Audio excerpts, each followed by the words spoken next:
What to play? What to play? Save the world? No. Been there, done that.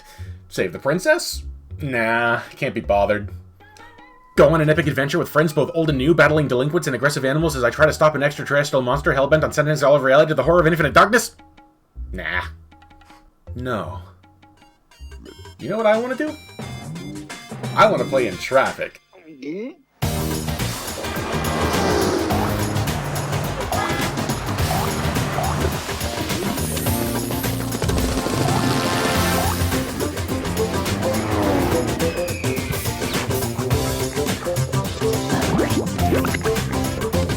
What's up, goobers? It's your boy, Loki, the #1 most famous VTuber in the world.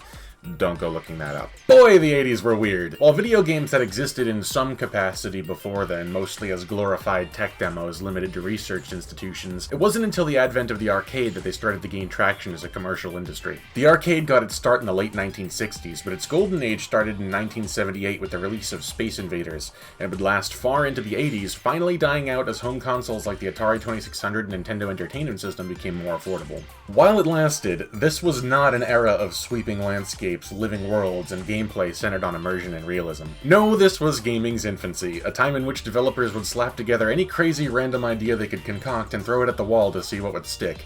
Including, but not limited to, a game where you play as a frog, dodging traffic to get to your home across the street. We may never know why the chicken crossed the road, but at least we know why this little bastard did it.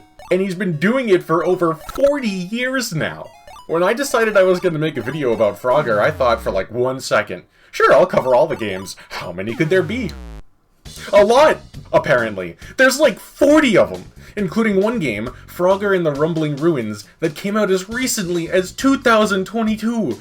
Who on earth is out there buying enough Frogger games to keep this franchise going to this day?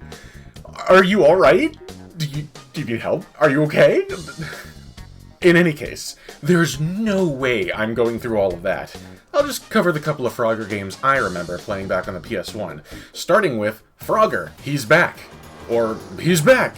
Frogger, however you want to say that. The first level is a recreation of the original game in the new engine, and as you can see, I'm spectacular at it. The goal here is to make it across the street, and then across the river to collect 5 baby frogs. Simple enough, but I keep messing up the timing on these jumps. I always seem to jump just a little too early or too late and wind up missing a log or turtle and falling into the water, which is a problem because frogs are notoriously bad swimmers. If you want to make this even harder for yourself, you can press the X button to do a super hop. It only works in the direction you're already pointing, and there's nothing super about it.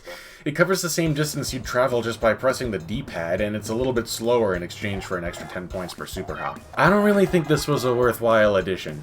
I mean, why would anyone use it if they didn't have to? Why make the game harder on yourself when you've already got your hands full with drowning, dodging trucks, and... Oh god! Oh god! If you're dedicated enough, or lucky enough, to make your way through to the next level of the retro stage, you're rewarded with more cars, stricter time restraints, and that! I imagine it just continues to get more difficult from here, but there's a lot more game to see, so let's move on. Level 2 is Lily Islands. Here I discover I can eat fireflies. But it only serves to give me extra points rather than actually aid me in clearing the level, so I don't care. Moving on. Level 3, Honeybee Hollow. I found a cricket that, when eaten, serves as a power-up and makes you jump faster. Cool!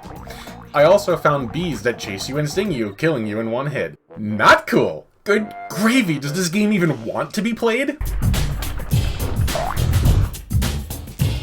Signs point to no! Well, that suits me just fine. There's actually another Frogger game I used to play back in the day called Frogger 2, Swampy's Revenge. I don't remember this game very well, but... Oh, dear God! Is it too late? Is it too late to turn back? Just change my mind. Review a different game? It is too late? No. Okay. Swamper 2, Froggy's Revenge, is about, I guess, one of the crocodile guys from the original game getting revenge for Frogger jumping on his back. What can I say? He's no Ezio in terms of character motivation, but I can relate. Right off the bat, I like the title screen a lot better. It's its own little area you can move around in, which beats the static menu any day, and the music is just...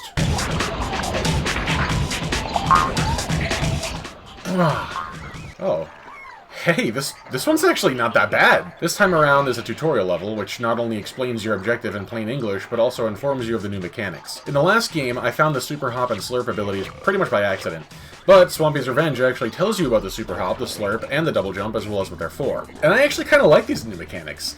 The Super Hop, instead of just slowing you down for additional points, adds some verticality to the platforming, and the Double Jump gives you additional height and also lets you cross some gaps that you'd normally have to wait for a log or something to get across. And it makes sense, too. I mean, he is a frog, why not give him some variety in his jumps? If anyone deserves to be able to double jump, it's gotta be Frogger. The baby frogs in this game are not only your main objective, but also serve as checkpoints.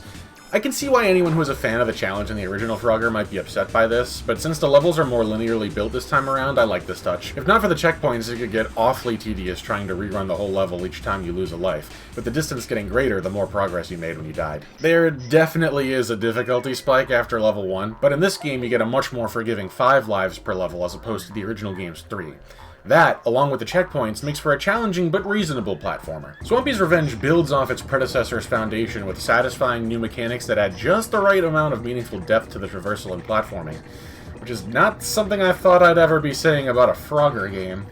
And that's pretty much it. Kind of a short video, I know, but hey, it's Frogger we're talking about. It's largely a simple concept, and it's executed well enough.